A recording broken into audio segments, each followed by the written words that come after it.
Bye bye, Daddy. Ashuna Buddha. Bye bye, Daddy. Bye bye, Moolish. Oh my. Well, not but baby cries, not big boys. Oh, big boy doesn't cry? Yes. Oh, okay. Cute. So now if I go to office, you will not cry? Yeah, I will not. You will not feel sad? I will not feel bad. Okay, bye bye. Oh, you already crying. I can see. I'm not. ওর বাবা বেরিয়ে যাচ্ছে, তাই আর কি ওদের conversation চলছে। Hello everyone, hope তোমরা সকলে ভালো আছো। মেঘলা আকাশ, কটা দিন বৃষ্টি হচ্ছে। বৃষ্টি বলতে রাতে বৃষ্টি হয় আর সারাটা দিন এরকম মেঘলা মেঘলা থাকে।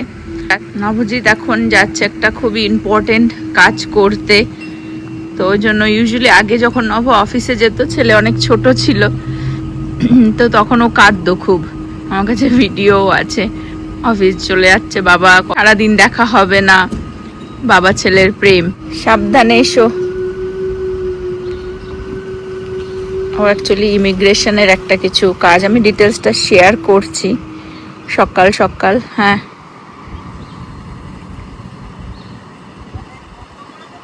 হ্যাঁ, মেঘলা ফুরফুরে হাওয়া। ইয়াহানের খুব চিন্তা, বাবা কোথায় যাচ্ছে। যাই হোক, নব আসলেও ডিটেলসটা আমি শেয়ার করব। দেখো মেঘলা আকাশ, রাইট না অ্যাকচুয়ালি 24 ডিগ্রি সেলসিয়াসে, বাট হাওয়া দিচ্ছে, খুব সুন্দর ওয়েদার এখন। বেরিয়েছিলাম আহানকে নিয়ে একটু হাঁটতে। হ্যাঁ, ওর বাবা বেরিয়ে গেল তো ওর মনটা খারাপ, বলছে ড্যাডি কোথায় গেল, ড্যাডি কোথায় গেল, জিজ্ঞাসা করেই যাচ্ছে। তো ব্রেকফাস্ট করে একটু বেরিয়েছিলাম হাঁটতে, বাট এ দেখো বৃষ্টি শুরু হয়ে গেছে। মেঘলা মেঘলা আকাশ ছিল, দেখাচ্ছিল না বৃষ্টি, কিন্তু একদম ঝিরি ঝিরি ঝিরি ঝিরি। আমি যে চল ঘরে চলে যাই, তাও যাবে না। কি করছে ওখানে আবার?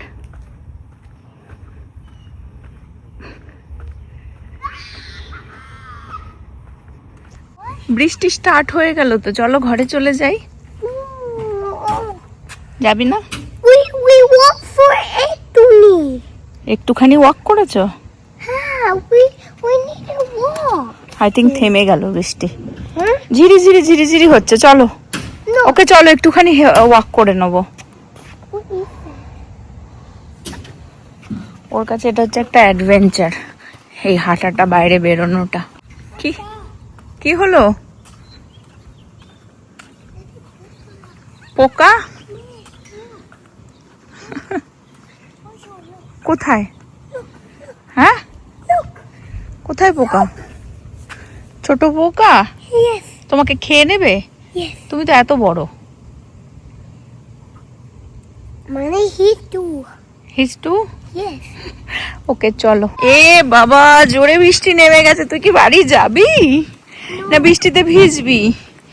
No. বিশাল জোরে বৃষ্টি হচ্ছে। I like it. হ্যাঁ, ভালো লাগছে। Mommy, what is that? প্রথম বৃষ্টির গন্ধ। Like the water going here and then like touch করে না মাটিতে। চলো, বৃষ্টি তো আগেও পড়েছে, এই তো বৃষ্টির সিজন শুরু হয়ে গেল, কিন্তু একদম ঝিরি ঝিরি ঝিরি ঝিরি হচ্ছে আর কি। আর মাটিতে পড়লে না একটা কি সুন্দর গন্ধ বেরোয় মাটি থেকে। হ্যাঁ Is this body? হ্যাঁ, ওইদিকেই চলো। আমি পুরো ভিজে গেছি, আমার চোখে মুখে দেখো পুরো ভিজে গেছে। Is this for yes yes and this is for walk? Yes. কোন দিকে যাবে, এইদিকে না এইদিকে? চলো তাহলে। I'm gonna go there. Actually, খালি বলে যাচ্ছে ওই ওয়াক কর।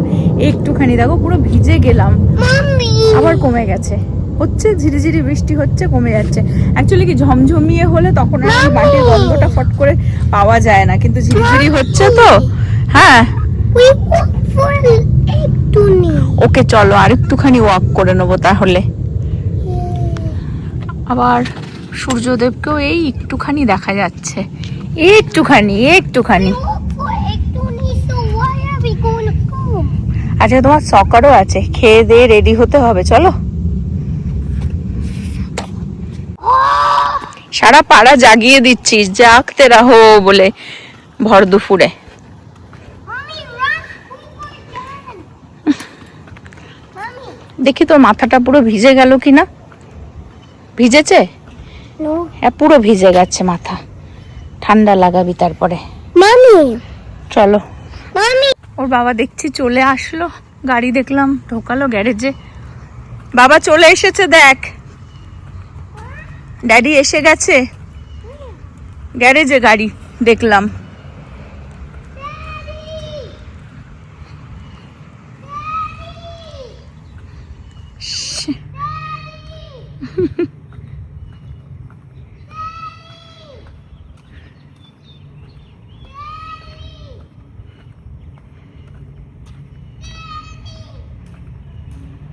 ড্যাডিকে দেখে খুব মজা। হ্যাঁ মজা। এসেই আমাদের নব চলে এসেছে, কাজ শুরু। এখানে অ্যাকচুয়ালি আমাদের জুতোর সেলফটা এখানটায় ছিল, Mommy, I want to see. সেটাকে সরানো হচ্ছে ওই দিকটাতে। মুখেই দেবো। পোকা পোকা মানে কি পড়ে রয়েছে সেগুলো আর কি তুলে দিচ্ছে। অ্যাকচুয়ালি এই জায়গাটা না মানে সরুটে টাইপের ওই ভেতর দিকটায়, ঠিক আছে? তো জুতোটা সামনেই রাখা হতো, আর এখানেই আমরা জলটাও রাখি, জলের কেসগুলো। তো এবারে জলটা নিতে খুব অসুবিধা হয়ে যায় বলে ওই জন্য ভাবলাম জুতোটা ওই পাশে সরিয়ে দিয়ে জলটা এই পাশটায় রাখি। That's scary. এই যে বেসিক্যালি এই দিকটাতে ছিল, ঢুকেই জুতো আর কি, সরিয়ে ওই পাশটায় দিয়ে দিলাম। আর ওপরে তো আমাদের বাবা এখানে ভর্তি জুতো আর কি, বক্সে বক্সে বক্সে বক্সে করে।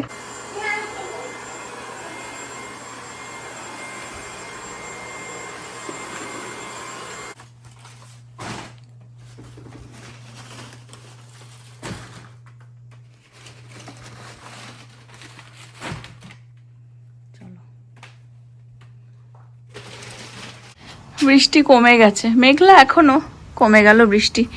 আর এই জুতোগুলো অ্যাকচুয়ালি ঘরে পরার, নষ্ট হয়ে গেছে, তো এটা এখন এই রিসাইকেলের মধ্যেই ফেলে দিচ্ছি। ফাইনালি নবজিৎ এসে এখন ওনার কফি খাচ্ছেন। সকাল থেকে দৌড়ে যাচ্ছে, অফিস করতে করতে হয় না, রেডি হয়ে আবার যাওয়া, আর তাড়াতাড়ি হয়ে গেল। আমি ভাবলাম লেট হবে। 11:40 অ্যাপয়েন্টমেন্ট ছিল, তা আমার সকালবেলা একটা টেক্সট এলো যে তোমার 11:40 অ্যাপয়েন্টমেন্ট আছে, যাওয়ার পরে অনলাইনে ক্লিক করে অনলাইনে চেক ইন করে নিও। ওখানে যাওয়ার পরে ওই লিঙ্কটাতে ক্লিক করলাম, ওখানে শুধু একটা বাটন ছিল আই এম হিয়ার, প্রেস করলাম, ওখানে অনলাইনে টোকেন নাম্বার জেনারেট হয়ে গেল। তো আমি 11:40 গেলাম, 11:45 আমার টোকেন নাম্বার ওখানে ডিসপ্লে করলো। আমি যখন গেছি তখন আমার A49 দিয়েছিল টোকেন নাম্বার, আমি যখন গেছি তখন A47 চলছে। বাহ, এই 12 বছর আগে আমি যখন করিয়েছিলাম সেম কাজ, মানে আমাকে তো অনেক ঘন্টা বসে থাকতে হয়েছিল, ঠিক আছে? আর স্পেশালি ডাউন টাউনের দিকে গেছিল, তো আমি ভাবছিলাম আমরাও যাব, কিন্তু এই ছেলের আবার আজকে সকার আছে, ওকে খাওয়ানো এই ওই থাকেই না। আমি ভাবলাম অনেকটা টাইম হয়তো লেগে যাবে, সেজন্য আর যাইনি। 5 মিনিট। হ্যাঁ, তো এক্স্যাক্টলি এখন অনেক কিছু আর কি ইজি হয়ে গেছে। আর সোশ্যাল সিকিউরিটির ব্যাপারটা নিয়ে গেছিল, ওটা প্রথমে বলে দিই কি এবং কি জিনিসটা, মানে ওটা আপডেট সিটিজেনশিপ হয়ে যাওয়ার পরে, পেয়ে যাওয়ার পরে ওটা আপডেট করাতে হয়। যারা এখানে বর্ন হয়নি, আমাদের তো আলাদা করে এক্সাম দিয়ে সিটিজেনশিপ নিতে হয়, তো নেওয়ার পর ওটা আপডেট করাতে হয়। সেটা নভ মানে প্রায় বহু বছর হয়ে গেছে ওটা করেনি, ঠিক আছে? মানে সিটিজেনশিপ আমি পেলাম কবে, 2022 তে মনে হয় পেয়েছি, 21 না, হ্যাঁ 21 হয়ে গেছিল, 5 বছর পর হয়ে করালো, যেটা ওকে রাইট অ্যাওয়ে করিয়ে দিতে হতো, সেটা ওর খেয়ালে ছিল না, বা হয় না অনেক সময় টাইম হচ্ছিল না, বা মানে বিভিন্ন কারণে হয় না, ডিলে ল্যাথ খেয়ে যায়, ডিলে হয়ে যাচ্ছিল। তো সিটিজেনশিপ পাওয়ার পরে অনেকগুলো জিনিসই আপডেট করতে হয়, তার মধ্যে আইডিটাও ওয়ান অফ দেম। কিন্তু আইডিটা কি হয়, ইজি হয়ে যায় যখন তুমি রিনিউ করাতে যাচ্ছ, হ্যাঁ ড্রাইভিং লাইসেন্স রিনিউ করতে যাচ্ছ বা কিছু, তখন আপডেট ওরা অটোমেটিক করে দেয়। সোশ্যাল সিকিউরিটিটা তো রিনিউ করতে হয় না, ওই জন্য ওটা আলাদা করে আর কি অ্যাপয়েন্টমেন্ট নিয়ে ব্যাপারটা। যদি হারিয়ে যায় তাহলে তুমি আবার নতুন করে অ্যাপ্লাই করতে পারো সোশ্যাল সিকিউরিটির জন্য, অথবা ধরো তোমার সোশ্যাল সিকিউরিটি নাম্বারটা তোমার এক্সপোজ হয়ে গেছে, ঠিক আছে, তখন তুমি হয়তো করতে পারো, অনেকে জেনে গেছে বা কিছু ডেটা ব্রিচ হলে, তো তখন তুমি ওইসব কেসে তুমি রিনিউ করতে পারো। বাট আদারওয়াইজ তাছাড়া তো কেউ রিনিউ করে না। আর সোশ্যাল সিকিউরিটিটা কি সেটা একটুখানি বলে দিই। It is like an identity, it's a very like unique primary identity হচ্ছে আমেরিকাতে সোশ্যাল সিকিউরিটির সাথে সব কিছু লিঙ্ক থাকে, এভরিথিং, তোমার ব্যাংক অ্যাকাউন্ট, ঠিক আছে, তোমার মর্টগেজেস, তুমি যে গাড়ি কিনতে যাবে, কার লোন, হ্যাঁ, এনিথিং ফিনান্সিয়াল ট্রানজাকশনস হচ্ছে তোমার সোশ্যাল সিকিউরিটির সাথে লিঙ্ক। এই সিমিলার কনসেপ্টে যেটা ইন্ডিয়া তে যেটা বার করেছে সেটা হচ্ছে যেমন আধার কার্ড, সবকিছু যে আধার কার্ডের সাথে লিঙ্ক, সেরকমই হচ্ছে আমেরিকাতে প্রথম থেকেই রয়েছে হচ্ছে social security number. It's a very unique number, প্রত্যেকটা ইন্ডিভিজুয়ালের কাছে একটা ইউনিক নাম্বার থাকে, সেই নাম্বারটার সাথেই সব কিছু ম্যাপ, সব কিছু লিঙ্ক তার সেই নাম্বারটার সাথে। মানে ওই এক কারুর যদি সোশ্যাল সিকিউরিটি যদি কেউ জেনে যায়, ঠিক আছে, মানে ইউএস গভর্নমেন্ট, তাহলে দে ক্যান ট্র্যাক এভরিথিং, তার সমস্ত entire history of the life that person can track. যে আমরা যদি কোনো অ্যাপার্টমেন্টে থাকছি, কবে থেকে কবে কোন অ্যাপার্টমেন্টে থেকেছি, কোথা থেকে কোথা, মানে কবে থেকে কবে কোন স্টেটে থেকেছি, সব কিছু এভরিথিং একটা পার্সনের মানুষের হিস্ট্রি, লাইফ হিস্ট্রি ইউএসএতে থাকাকালীন সব কিছু হচ্ছে সোশ্যাল সিকিউরিটিতে লিঙ্ক থাকে। তো সোশ্যাল সিকিউরিটিটা সঞ্চিত যেমন বললো, এটা অটোমেটিক্যালি রিনিউ হয়ে যায় না। সোশ্যাল সিকিউরিটিটা আমাদের সিটিজেনশিপ পাওয়ার পরে 10 to 15 days ওয়েট করার পরে যখন ইউএসসিআইএস পোর্টালে আমাদের সিটিজেনশিপের স্ট্যাটাসটা আপডেট হয়ে যায়, তারপরে আমরা গিয়ে সোশ্যাল সিকিউরিটি অফিসে গিয়ে সোশ্যাল সিকিউরিটিটাকে আমাকে রিনিউ করতে হয়। সোশ্যাল সিকিউরিটি রিনিউ অনলাইন হয় না। First of all, social security renew করতে গেলে অলওয়েজ তোমাকে হচ্ছে সোশ্যাল সিকিউরিটি অফিসেই যেতে হবে। বিভিন্ন জায়গায় অফিস আছে, মানে কাছাকাছি সব জায়গাতেই থাকে, সব সিটিতেই রয়েছে। আর হচ্ছে সোশ্যাল সিকিউরিটি রিনিউ করার সময় কিছু ডকুমেন্টস লাগে, যেমন তোমার যে সিটিজেন হয়েছে সেই সিটিজেনের সার্টিফিকেট অথবা ইউএস পাসপোর্ট, ড্রাইভিং লাইসেন্স, এইগুলো কিছু ওই ডকুমেন্টগুলোর কপি নিয়ে গেলে হবে না, অরিজিনাল সার্টিফিকেটটা ওরা ওখানে বসে ভেরিফাই করে ওরা সিস্টেমে ইউএসসিআইএস পোর্টালে গিয়ে দেখে যে তোমার হ্যাঁ স্ট্যাটাসটা আপডেট হয়েছে কিনা, সোশ্যাল সিকিউরিটি স্ট্যাটাসটা, সিটিজেনশিপ স্ট্যাটাসটা, যে you R lawful permanent resident তুমি হয়েছো কিনা। যদি লফুল পার্মানেন্ট রেসিডেন্ট স্ট্যাটাস ওখানে রিফ্লেক্ট করে, তাহলে ওরা সোশ্যাল সিকিউরিটিটাকে আপডেট করে দেয়। তার জন্য তুমি কোনো নতুন সোশ্যাল সিকিউরিটি কার্ড ফিজিক্যালি তোমাকে দেবে না, তোমার সেম কার্ডটাই থাকবে, ওরা জাস্ট সিস্টেমে ওটা আপডেট করে দেবে। তার বেনিফিটটা কি আছে? বেনিফিট হচ্ছে যে তুমি যখন একটা জবে কোনো অ্যাপ্লাই করছো, তখন তোমার সোশ্যাল সিকিউরিটি চাইবে, তখন সোশ্যাল সিকিউরিটি তুমি যখন দেবে, তখন তোমার ওরা স্ট্যাটাস দেখতে পারে যে what is the status of your visa, ঠিক আছে। এবার সোশ্যাল সিকিউরিটিটা not only applicable for citizen, ইউএসএতে যারাই এন্ট্রি নিচ্ছে না কেন, যারা স্থানীয় বাসিন্দা এখানে, আমেরিকানদের ক্ষেত্রেও সোশ্যাল সিকিউরিটি অ্যাপ্লিকেবল, যারা আমেরিকাতে আসছে তাদের ক্ষেত্রেও social security applicable. The day when you are entering US, you are eligible to get the social security number. Not in tourist visa. হ্যাঁ, not in tourist visa. But তুমি যদি এখানে থাকতে, জব করতে, স্টুডেন্ট হয়ে, ঠিক আছে, আই থিঙ্ক স্টুডেন্টও, রাইট?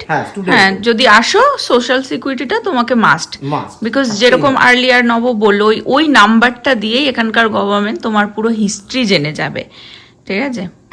তুমি এখানে ব্যাংক অ্যাকাউন্ট খুলতে গেলে তোমার সোশ্যাল সিকিউরিটি নাম্বার দিতে হবে। Without having a social security number you can not open a bank account, right. তুমি সোশ্যাল সিকিউরিটি নাম্বার ছাড়া তুমি ফোনের সিম নিতে পারবে না, এক্স্যাক্টলি, তাই না? তুমি সোশ্যাল সিকিউরিটি নাম্বার ছাড়া তুমি কোনো অ্যাপার্টমেন্ট রেন্ট নিতে পারবে না। সো এভরিথিং, সব কিছুর জন্যই তোমার সোশ্যাল সিকিউরিটি নাম্বার লাগবে, ঠিক আছে। তো সোশ্যাল সিকিউরিটি আপডেট করাটা ভেরি ইম্পর্টেন্ট, বিকজ এই যে জবের জন্য যখন অ্যাপ্লাই করবে, যখন তোমার সোশ্যাল সিকিউরিটি যদি কোনো গভর্নমেন্ট জবের জন্য অ্যাপ্লাই করেছো সাপোজ, তো গভর্নমেন্ট জব, এখানে ইউএস গভর্নমেন্টের জব তোমায় করতে গেলে সবসময় 99% হচ্ছে তোমাকে গ্রিন কার্ড হোল্ডার অথবা তোমাকে সিটিজেন হতে হবে, ঠিক আছে। তো সেটা হচ্ছে তোমার সোশ্যাল সিকিউরিটি যখনই তুমি দেবে, যখনই ওরা ভেরিফাই করবে, তখনই ওরা দেখতে পাবে তোমার স্ট্যাটাস কি, সিটিজেনশিপ স্ট্যাটাস, আর are R lawful permanent resident or no, ঠিক আছে। যদি লফুল পার্মানেন্ট রেসিডেন্ট না হও, তাহলে তো তুমি ওই জবটা পাবে না, তারপরে ওইখানে তোমার আটকে যেতে পারে। তোমার সোশ্যাল সিকিউরিটি যদি ভেরিফাই করে, দো তুমি সিটিজেন হয়ে গেছো, ঠিক আছে, তুমি সোশ্যাল সিকিউরিটিটা ওরা যেই চেক করবে, যেহেতু তুমি স্ট্যাটাসটা আপডেট করোনি, ওখানে দেখাচ্ছে আনলফুল পার্মানেন্ট রেসিডেন্ট, ঠিক আছে, বা তোমার ধরো H1B ভিসা দেখাচ্ছে, স্ট্যাটাস কিছু সামথিং অন্য কিছু দেখাচ্ছে, পার্মানেন্ট রেসিডেন্ট দেখাচ্ছে না, তাহলে তুমি হচ্ছে ওই জবটার জন্য পাবে না, মানে কলই আসবে না তোমার। ওরা যেই ভেরিফাই করবে, দেখবে যে না লফুল পার্মানেন্ট রেসিডেন্ট না, they will not call you back for the interview. তো সেটা ওই জন্য একটা ভেরি ইম্পর্টেন্ট, ঠিক আছে। এছাড়া হচ্ছে তোমার সোশ্যাল সিকিউরিটি সিটিজেন্সদের ক্ষেত্রে অনেক বেনিফিটস থাকে, মানিটারি বেনিফিটস, ঠিক আছে, যে আফটার 65 ইয়ার্স যে তুমি সোশ্যাল সিকিউরিটি পাবে, ঠিক আছে, সেটাও depend on the citizenship status, ঠিক আছে। তো আমরা যে মান্থলি যে ট্যাক্সটাও দিচ্ছি প্রতি চেকে, সেখান থেকে সোশ্যাল সিকিউরিটিরও একটা মানি পোর্শন কাটে, খুবই সামান্য। সোশ্যাল সিকিউরিটির জন্য প্রত্যেক মাসে প্রত্যেক পেচেক থেকে কন্ট্রিবিউট করি, যেটা নাকি is kind of a government funded pension fund, ঠিক আছে, যেটা নাকি আফটার 65 ইয়ার্স এর পরেই তুমি এলিজিবল হবে to get the social security benefit, return পাওয়ার জন্য। বেনিফিট তো সোশ্যাল সিকিউরিটি ওই কারণেও লাগে, মানে আপডেট করতে হবে স্ট্যাটাসটা, because citizens always get better benefit than the like কি বলবো গ্রিন কার্ড হোল্ডার, মানে গ্রিন কার্ড হোল্ডার্স অথবা যারা পার্মানেন্ট রেসিডেন্ট না এখানে, ঠিক আছে। তো ওটা সোশ্যাল সিকিউরিটি বেসিক্যালি জানি না ভবিষ্যতে আর থাকবে কিনা, বাট ওটা বেসিক্যালি একটা রিটায়ারমেন্ট প্ল্যানিংও বলতে পারো। Retirement plan is kind of a government funded pension plan, মানে তুমিও কিছু কন্ট্রিবিউট করছো, but most of the things like government is contributing way more than whatever you are contributing. তো এই হচ্ছে গল্প। তো সোশ্যাল সিকিউরিটি আপডেট করাটা ভেরি ইম্পর্টেন্ট সিটিজেনশিপ পাওয়ার পরে। এছাড়াও সিটিজেনশিপ পাওয়ার পরে ড্রাইভিং লাইসেন্স আপডেট করতে হবে, and you have to apply for the US passport. এলা কিছু বেসিক 3-4 স্টেপস আছে যেগুলো ফলো করতে হয়। তো এটা যখন সিটিজেনশিপের আমি ওথ নিয়েছিলাম তখনই আমাকে বলে দিয়েছিল, কিন্তু হয় না যে সময় তাল ফাঁকে যেমন সেটা বললে আর হয়ে ওঠেনি, বাট ফাইনালি আমি আজকে আপডেট করে নিলাম। এই হচ্ছে ব্যাপার। খুব তাড়াতাড়িও হয়ে গেল, আর এটাতে কিন্তু কোনো মানে মানি লাগে না, মানে জাস্ট অ্যাপ্লিকেশন যেরকম বললো করে গিয়ে আপডেট করে নাও। বিকজ রিনিউ করতে মনে হয় একটা ফি আছে, রিনিউ বলছিল হারিয়ে গেলে ওটা অ্যাপ্লাই করতে গেলে মনে হয় $25-30। বিকজ সোশ্যাল সিকিউরিটি ওই নাম্বারটা তো তোমার, ওটাই তোমার নাম্বার যতদিন তুমি বেঁচে আছো। তো ওটা কোনো এরকম কেস না হলে তোমাকে রিনিউ করতে হবে না, মানে যে হারিয়ে যাচ্ছে বা নাম্বার লিক হয়ে গেছে, ঠিক আছে। আর একজনকে রেডি করে নিয়ে যাচ্ছি সকারে। আজকে যেহেতু নভ গেছিল ওর এসএসএনটাকে আপডেট করাতে, ওই জন্য ভাবলাম তোমাদের সাথেই কিছু ইনফরমেশন শেয়ার করে দিই। অ্যাকচুয়ালি কি হচ্ছে এখন চারিদিকে যা যুদ্ধ লেগেছে, আমরা যত এখানকার সিটিজেন হই না কেন, বাই বার্থ তো আমরা ইন্ডিয়ানই, তাই না? তো এবারে এমন কোনো সিচুয়েশন না আসে, ভগবান করুক যেন না আসে, যে তখন এই দেশও বলবে তোমরা আমাদের না, ওই দেশও বলবে যে তোমার কাছে সঠিক কি পেপার আছে, ঠিক আছে। তো ওই জন্য আরও কিছু জিনিস আমাদের করতে হবে, মানে আমার স্পেশালি আমার প্রীতির আর আহানের, সেটা হচ্ছে যেমন ওসিআই, মানে ওই ডিটেলসগুলো আমি পরে শেয়ার করবো। না ওটা ভাবছে যে অ্যাপ্লাই করে রাখবে কিছু পেপারপত্র, ঠিক আছে, সেই জিনিসগুলোকে প্রিপেয়ার করে রাখাটাই ভালো চারিদিকের যা পরিস্থিতি। তো জন্য ভালো আজকে এসএসএনটা থেকে স্টার্ট করলো যখন নব, ওটা অ্যাকচুয়ালি ওই ল্যাদ খেয়েই পড়েছিল, ফাইনালি আপডেট করালো।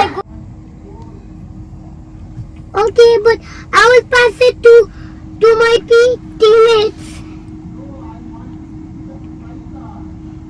ওর বাবা বোঝাচ্ছে যে আজকে গোল দিও। Oh, now I got it. কি? Stand back. কেন? নিজেও দরজা বন্ধ করবে, নিজে সবকিছু করবে। বড় হয়ে গেছো? হ্যাঁ, সবাইকে বাই করে দাও, বলো ব্লগটা। Good night. তোমরা সবাই ভালো থেকো, সুস্থ থেকো। আজকে লিয়াম আসবে না, ভালো থেকো, সুস্থ থেকো, হ্যাপি থেকো। এই পর্যন্ত রাখছি ব্লগটা। Bye bye.